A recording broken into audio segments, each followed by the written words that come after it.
Here's an uncomfortable question. If you're earning more than you did 5 years ago, why doesn't your financial life feel meaningfully better? Not desperate, not broke, just stuck. Bills get paid. Life looks normal, but progress feels strangely absent. This isn't about bad decisions or lack of discipline. It's about normal spending habits, the kind almost everyone around you has, and how they quietly lock professionals into financial stagnation.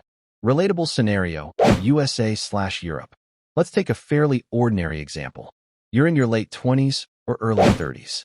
You earn about $70,000 a year in the US, or 55,000 euros in Europe.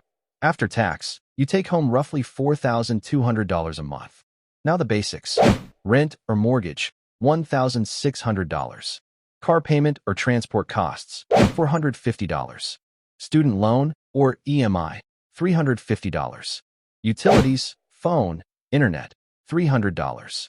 Groceries, $450. Subscriptions, insurance, small comforts, $250. Before you've done anything irresponsible, you're already at $3,400. That leaves $800. This is where normal life happens. Eating out, weekend trips, upgrading a phone that still works, buying clothes that feel justified because everyone else does. Nothing extreme, nothing reckless. And yet, month after month, there's nothing meaningful left. The hidden mistake. The mistake isn't spending too much. It's anchoring your entire lifestyle to your income. Most professionals don't ask, what does this cost me long term? They ask, can I afford the monthly payment? And modern systems are built around that question. Cars aren't priced at $38,000. They're priced at $499 a month. Phones aren't $1,200. They're $49 a month. Even vacations are framed as installments. Monthly affordability feels safe, but it hides cumulative cost. Simple math, calm, revealing. Let's look at just one example. A $450 monthly car payment over 6 years. That's $32,400 before insurance, fuel, or maintenance. If that same amount were invested modestly, not aggressively, earning around 6% annually, it grows to over $40,000. That, not wealth, but it's optionality. And most professionals trade that option for something that feels normal. Psychological reason. This happens because humans don't feel future pain. We feel present comfort. Psychologically, a $450 payment feels smaller than a $32,000 decision. Our brains evolved to optimize today, not decades. There's also social pressure. In most cities, a decent car, annual travel, and a certain lifestyle aren't luxuries. They're baselines.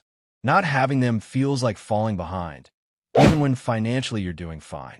So people spend to stay emotionally aligned with their environment. Not because they're careless, but because they're human. Long-term impact. The long-term cost isn't debt alone. It's delay. Delay in investing. Delay in flexibility. Delay in being able to say no to a job, a city, or a stressful situation. Many professionals earn well for decades and still reach their 40s with little margin. Not because they failed, but because their financial system was never designed for accumulation. Perspective shift. How financially intelligent people think. Financially intelligent people don't obsess over saving every dollar. They think differently. They separate income from identity. They don't upgrade just because income allows it. They ask quiet questions like, what future problem am I buying relief from? Is this making my life simpler or just more expensive? They aren't extreme. They're deliberate. They don't look wealthy early. They look boring. And over time, boring compounds. Conclusion, calm, grounded. This isn't about guilt, and it's not about restriction. It's about seeing the system clearly. Once you realize that normal spending patterns are optimized for comfort, not progress, the fog lifts. From there, better decisions happen naturally, not emotionally. If this perspective helped you think more clearly about money, feel free to like the video or subscribe for more calm, reality-based conversations about